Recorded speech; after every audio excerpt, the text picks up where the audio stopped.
प्यारे बच्चों नमस्कार। Welcome to my YouTube channel GMS Kartik study में आप सभी लोग का स्वागत है। प्यारे बच्चों, आप सभी लोग बोल रहे थे कि सर क्लास 12th का ज्योग्राफी का ओरिजिनल पेपर बता दीजिए 20 सितंबर का, आज का सब्जेक्टिव पेपर उसमें भी। तो मेरे प्यारे बच्चों बिल्कुल सब्जेक्टिव पेपर लेकर आ चुके हैं, बिल्कुल 2000% रियल पेपर है।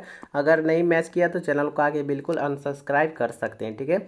यहाँ पे विषय कोड आपका 323 रहने वाला है। यहाँ पे देख लीजिए लिखा हुआ है class 12th half yearly examination सितंबर 2025। अब हम पे भरोसा करके जाइए एग्जाम में, ठीक है। ये पूरा कुछ लिख लीजिएगा जितना कुछ बताएंगे। अगर नहीं मैच करेगा तो चैनल को आके अनसब्सक्राइब कर दीजिएगा, ठीक है। चलिए यहाँ पे देख लीजिए लिखा हुआ है पूर्णांक 100 नंबर का क्वेश्चन रहेगा, समय 3 घंटा आप लोग को दिया जाएगा। चलिए आपको थोड़ा बहुत क्वेश्चन दिखा देते हैं और उसके बाद डायरेक्ट आपको हम क्वेश्चन आंसर करा देंगे, ठीक है। तो यहाँ पे लघुत्तरीय क्वेश्चन है 1 से 25 तक आपको सब्जेक्टिव क्वेश्चन मिलेगी, जिसमें से आपको मतलब यहाँ पे 15 क्वेश्चन का ही जवाब देना होगा, ठीक है। आप ये सभी 2 नंबर का क्वेश्चन रहेगा, 30 नंबर आपको मिलेगी। तो यहाँ पे देख लीजिए क्वेश्चन नंबर 1, लोहा अयस्क के किन्हीं 2 प्रकार के नाम बताइए। 2 में ऊर्जा के अपरंपरागत स्रोत से आप क्या समझते हैं, ठीक है। अब नीचे आइए 4 नंबर में, भारत के 4 कोयला क्षेत्रों के नाम बताइए। ये सब हम यहीं तक इतना ही रखें क्वेश्चन को, ठीक है। आगे हम सभी का आंसर बता देंगे, ठीक है।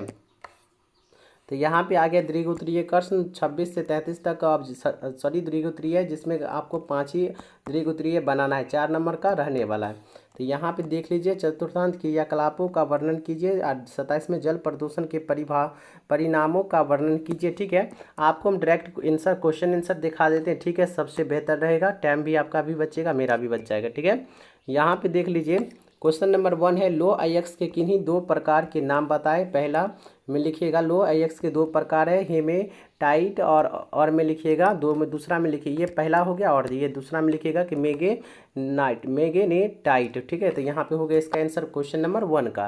आगे बढ़ते हैं 2 नंबर यहाँ पे रहा कि ऊर्जा के अपरंपरागत स्रोत से आप क्या समझते हैं। तो लिखिएगा वे प्राकृतिक स्रोत जिनका उपयोग पारंपरिक ऊर्जा स्रोत की तुलना में हाल ही में विकसित किया गया है और जो आमतौर पर नवीकरणीय और पर्यावरण के, ठीक है, पर्यावरण के अनुकूल होते हैं। यहाँ तक 2 का बिल्कुल अच्छे से नोट कर लीजिएगा। प्यारे बच्चों अगर चैनल पे न्यू आए होंगे तो चैनल को सब्सक्राइब करके नोटिफिकेशन जरूर ऑल पे प्रेस कर दीजिएगा। वीडियो को लाइक नहीं किया तो लाइक करके अपने 10 दोस्तों में इस वीडियो को शेयर कर दीजिएगा, ठीक है। अगर आप एग्जाम दे के आइएगा मैच कर जाएगा तो यहाँ पे लिखिएगा थैंक्स सर, ठीक है। क्योंकि आपको हम 2000% रियल पेपर दिए हैं, कोई फेक वगैरह एडिटिंग किया नहीं है, ठीक है। चलिए यहाँ पे 3 नंबर सघन अधिवास के तात्पर्य का उल्लेख कीजिए। तो यहाँ से लिखिएगा कि ऐसे मानव बस्तियों से है जिनमें घर एक दूसरे के बहुत पास बने होते हैं, ठीक है। यहाँ तक नोट कर लीजिएगा। उसके बाद आगे बढ़ते हैं 4 नंबर यहाँ पे आ गया आप लोग का भारत के 4 कोयले क्षेत्रों के नाम लिखिए। तो यहाँ से लिखिएगा कि झरिया झारखंड, रानीगंज पश्चिम बंगाल और बोकारो झारखंड और सिंगरौली यहाँ पे लिखिएगा मध्य प्रदेश। तो यहाँ तक अच्छी तरीके से लिख लीजिएगा। चलिए 6 नंबर क्वेश्चन यहाँ पे आ गया जल प्रदूषण से आप क्या समझते हैं। तो लिखिएगा जल निकायों जैसे नदियों, झीलों और महासागरों में हानिकारक पदार्थ के प्रवेश से जल की गुणवत्ता में गिरावट की स्थिति है, जिससे जल जीव और मानव स्वास्थ्य प्रभावित होते हैं, ठीक है। तो यहाँ तक अच्छे तरीके से नोट कर लीजिएगा। चलिए 7 नंबर बोला जाए कि जल संरक्षण से आप क्या समझते हैं। तो लिखिएगा पानी का सोच समझकर और बुद्धिमानी से उपयोग करना ताकि यह सुनिश्चित हो सके कि यह भविष्य में भी सभी के लिए उपलब्ध रहे और इसके अनावश्यक उपयोग और बर्बादी को रोकना, ठीक है। तो यहाँ तक लिख लीजिएगा। उसके बाद 8 नंबर यहाँ पे आ गया रेखीय अधिवास प्रतिरूप किसे कहते। तो लिखिएगा कि एक मानव बस्ती का प्रतिरूप है जिसमें घर एक सीधी रेखा में जैसे किसी सड़क, रेलमार्ग, नदी या नहर की किन्हीं विकसित होते हैं। तो 8 का यहाँ तक लिख लीजिएगा। आगे बढ़ते हैं 11 नंबर क्वेश्चन आ गया यहाँ पे कि ग्रामीण तथा नगरीय अधिवास में अंतर स्पष्ट कीजिए, ठीक है। तो यहाँ से लिखिएगा कि उनकी वसावट, जनसंख्या, ठीक है, घनत्व, व्यवसायों, सेवाओं और जीवन शैली में होता है, ठीक है। चलिए आगे बढ़िएगा 12 नंबर 12 बोला जा रहा है कि हरित क्रांति से आप क्या समझते हैं। लिखिए कृषि उत्पादन में हुई तीव्र वृद्धि से जो 1960 के दशक दशक में उच्च उपज देने वाले बीजों, रासायनिक उर्वरकों, कीटनाशकों, आधुनिक कृषि और यंत्रों, सिंचाई की बेहतर तकनीकों का उपयोग के माध्यम से संभव हुए। ठीक है, तो यहाँ तक आप लोग नोट कर लीजिएगा। आगे बढ़िएगा। 13 नंबर क्वेश्चन देखने से पहले अगर आप लोग वीडियो को लाइक नहीं किए, लाइक करके चैनल को सब्सक्राइब करके नोटिफिकेशन जरूर ऑल पे प्रेस कर दीजिएगा।